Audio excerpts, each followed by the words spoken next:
नमस्कार दोस्तों। आज मैं आपको गीता के बारे में पहले भी बता चुका हूँ और अभी उसका थोड़ा बचा हुआ पार्ट है वो बता देता हूँ। गीता में 700 श्लोक है लगभग। और जैसे उपनिषद होते हैं सरल भाषा में, वैसे ही गीता भी उपनिषदों जैसी ही है और कई लोग तो गीता को उपनिषद जैसा भी मानते हैं। गीता में 700 श्लोक है और इसके 18 अध्याय हैं। 18 अध्याय में छः अध्याय में 3 पार्ट में डिवाइड किया गया है। पहले 6 अध्याय में कर्म योग के बारे में बताया गया है।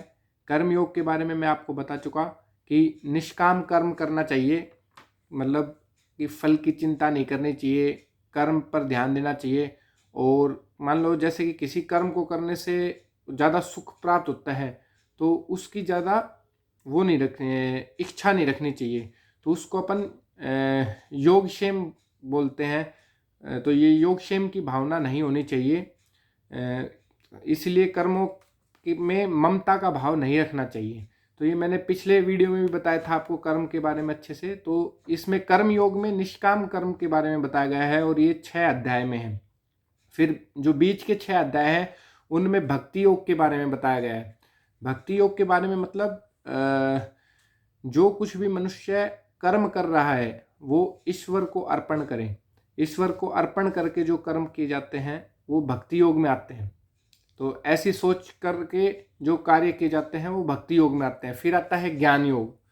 ज्ञान योग में कई चीज़ें आ जाती है, जैसे विनम्रता, ईमानदारी, अहिंसा, क्षमा, सरलता, फिर बड़ों की सेवा करना, वैराग्य, आत्मसंयम, ईश्वर में मग्न होना, मोह ममता को त्याग देना और अष्टांग योग का पालन करना। अष्टांग योग मैंने योगांग की वीडियो में आपको बताया था। तो ये ज्ञान योग में आता है। ये लास्ट के 6 अध्याय में। तो गीता में 18 अध्याय हैं जिनको 3 पार्ट में डिवाइड किया हुआ है, वो मैंने आपको बता दिया क्लियरली।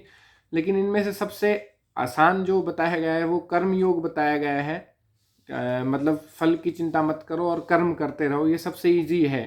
जबकि दूसरे योग वो थोड़े मुश्किल पड़ जाते हैं इनसे। तो सबसे सरल कर्म योग है, फिर भक्ति योग है, फिर ज्ञान योग है।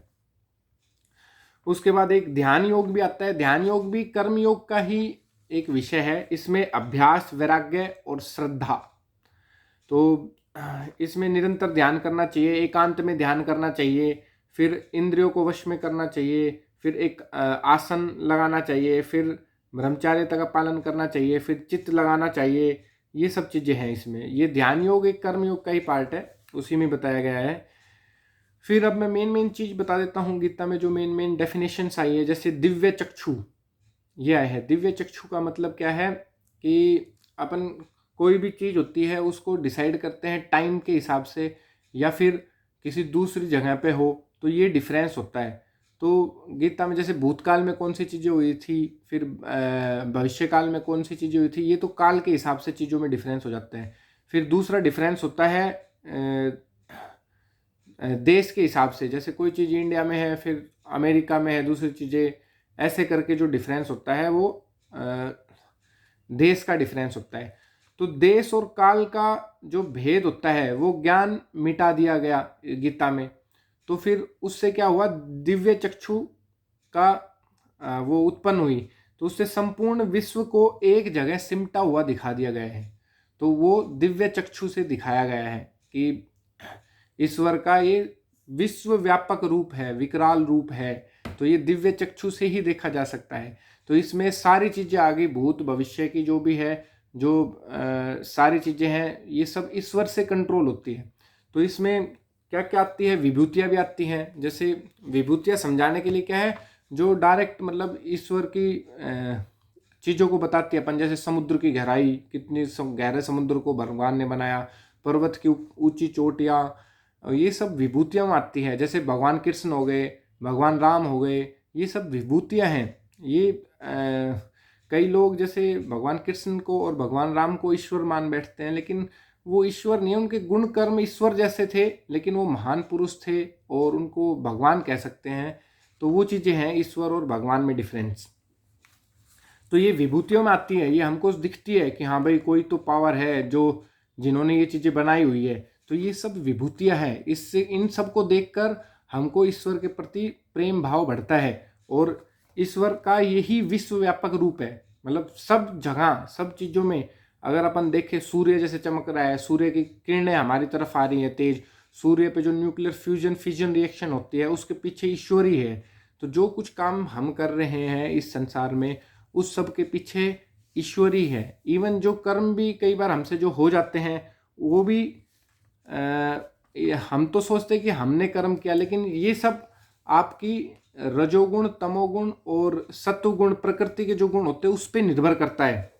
तो जो कर्म हो रहे हैं इस संसार में, वो भूतकाल के में जो क्या कर्म थे हमारे, हमने क्या शिक्षा दीक्षा ली है, हमारे पूर्व जन्म कैसा था, हमारी परिस्थितियों के कैसी है, हमारी प्रकृति के रज और तम और सत्व गुण कैसे हैं, ये सब इन पे डिपेंड करता है कि कैसा कर्म हो रहा है। हमारा काम तो सिर्फ केवल अच्छे कर्म करना है और बिना फल की आसक्ति वाले, मतलब निष्काम कर्म करना है। और तो इसके बाद दिव्य चक्षु से पूरा विश्व व्यापक रूप दिखाया गया ईश्वर का। तो इसको विराट रूप भी बोलते हैं, इसको विकराल रूप भी बोलते हैं। तो ऐसा नहीं है कि जैसे कि अपन सोचते हैं चमत्कारी भाषा में कि भगवान कृष्ण बहुत बड़े साइज के हो गए, वो उनका विराल रूप था, विकराट रूप था। ये ऐसा नहीं है। वो विराट रूप, विकराल रूप, विश्वव्यापक रूप यही है कि हर चीज के पीछे ईश्वर है। जैसे हम अन्न खा रहे हैं, अन्न सूर्य की किरणों से पैदा हो रहा है, सूर्य की किरणें सूर्य से आती है, सूर्य में न्यूक्लियर फ्यूजन फिक्शन होती है, फिर ये कौन कराता है, ये लास्ट में देखेंगे तो ईश्वर ही मिलेगा उस चीज में। तो ये सारी चीजें ऐसे समझे अपन। उसके बाद दो तरीके की प्रार्थना हो जाती है, एक होती है सगुण प्रार्थना, एक होती है निर्गुण प्रार्थना। सगुण प्रार्थना यही होगी कि विश्वव्यापक रूप समझे, सभी जगह हम ईश्वर को समझे और ईश्वर की पूजा करें। अब ये नहीं कि सगुण का मतलब ये नहीं कि अपन मूर्ति लेकर बैठ गए, मूर्ति पूजा करने लग गए, नहीं। ईश्वर तो सब जगह है। तो विश्व में जो भी घटनाएं हो रही है, जो भी चीजें हो रही है, जो भी जीव है, जो भी प्रकृति की चीजें हैं, जो भी सूक्ष्म से सूक्ष्म चीजें हैं, उन सब में तुम ईश्वर को पाओ, ईश्वर उनके पीछे पाओ। तो यही सगुण प्रार्थना होगी ईश्वर की। फिर दूसरी आती है निर्गुण प्रार्थना। निर्गुण प्रार्थना में क्या होता है कि इंद्रियों तथा मन को वश में कर लेना, जो अष्टांग योग में मैंने बताया था वो सब चीजें। फिर समबुद्धि की भावना हो जाती है कि सबको एक तरीके से देखना, सबको समानता से देखना, किसी में ऊंच नीच का भावना करना, और सबके दुख कष्ट देखना, सबकी खुशी भी देखना, मतलब सबको खुशी के टाइम पे ज़्यादा खुश ना होना, दुखी के टाइम पे दुख ना होना ज़्यादा, ये समबुद्धि की भावना आ जाती है। तो वो चीज़ें हैं। फिर सबके कल्याण के बारे में सोचना, तो ये निर्गुण प्रार्थना में है। तो दो तरीके की प्रार्थना होती है, एक होती है सगुण प्रार्थना, एक होती है निर्गुण प्रार्थना। ये भी गीता में बताई गई हुई है। अब मैं इसके बाद आता हूँ अवतारवाद पर। अब अवतारवाद का मतलब ये नहीं होता कि ईश्वर खुद आ जाता है और इस धरती पर जन्म ले लेता है, ऐसा नहीं है। ईश्वर तो जो गुण ईश्वर के हैं वो ईश्वर के ही गुण हैं। अगर ईश्वर ऐसी चीजें कोई करेगा तो फिर वो ईश्वर के गुण नहीं रहेंगे और वो ईश्वर नहीं कहलाएगा। तो ईश्वर चाहकर भी इस संसार में नहीं अवतार ले सकता। तो अवतारवाद वेदों में नहीं माना गया है। अवतारवाद का मतलब बस ये है गीता में, जैसे सृष्टि में जब भी कोई गलत ताकतें आ जाती है तो उनसे लड़ने के लिए, उनसे मुकाबला करने के लिए दैवीय शक्तियाँ हमारे पास आती है, प्रकट हो जाती है, कुछ शक्तियाँ प्रकट हो जाती है। तो ये चीज़ चैलेंज और रेस्पॉन्स के तौर पे देखेंगे। जैसे कि मल्टीपल चैलेंज आए हैं, मनुष्य जीवन में भी मल्टीपल चैलेंज आए। जैसे बहुत ज़्यादा नदियाँ हो जाती थी, बहुत ज़्यादा पानी, बाढ़ आ जाती थी, गांव के गांव बह जाते थे, लोगों के पास चैलेंज आया तो उन्होंने बाद में रेस्पॉन्स रूप में बांध बनाने चालू कर दिए। तो कहने का मतलब यही है, जब कोई ललकारता है, उग्र शक्ति आ जाती है, तो ऑटोमेटिक कुछ टाइम के बाद या समय के बाद या तो दैवीय शक्ति आ जाती है या उनसे लड़ने के लिए हमारे पास कोई ना कोई मार्ग मिल जाता है। तो ये सब गीता में बताया गया है। तो ये एक किस्म से अवतारवाद की श्रेणी है।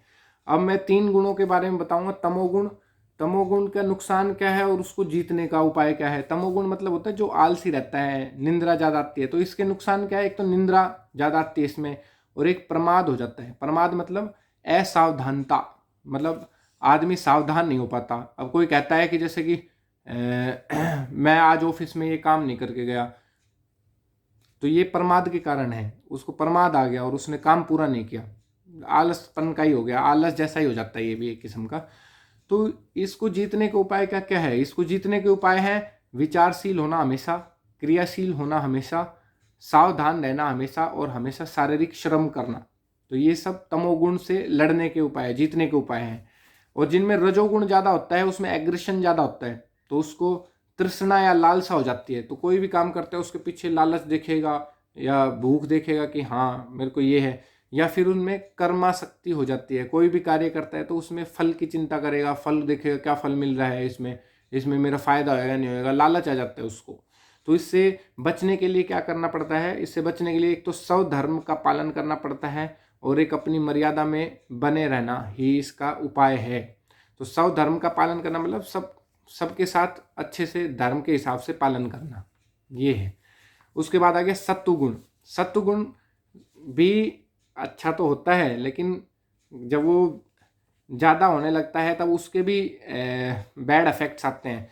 तो अब जैसे शुभ कार्यों से में आसक्ति हो जाती है, तो ज़्यादा शुभ कार्य करने लग जाता है मनुष्य, तो उसके प्रति उसको भी सुख दुख से आसक्ति हो जाती है, मतलब सुख दुख के बारे में सोचने लग जाता है फिर शुभ कार्यों में। तो ये चीज़ें हैं। दूसरा अहंकार आ जाता है सत्वगुण से कारण। अहंकार मतलब उसने जैसे आत्म प्रमाद पाया है तो किसी ने नहीं पाया, तो ये सब चीज़ें आ जाती है उसमें। तो इससे बचने के लिए इंसान को क्या करना चाहिए? इसका उपाय क्या है? एक तो सतत अभ्यास करना चाहिए। तो जो भी चीज़ हम बार बार अभ्यास करेंगे तो फिर उसका अहंकार नहीं होता। और दूसरी चीज़ें, आसक्ति का त्याग करना पड़ेगा। मतलब कोई भी अपन कर्म करते हैं उसके पीछे आसक्ति, मतलब फल की इच्छा नहीं करनी पड़ेगी, उसका त्याग करना पड़ेगा। तो ये तमोगुण, रजोगुण, सत्वगुण के बारे में थोड़ा बताया गया था। तो मेनली यही गीता के बारे में मैंने विस्तार से बता दिया है और पहले भी बता चुका हूँ। आगे की वीडियो देखने के लिए लाइक और सब्सक्राइब करें। धन्यवाद।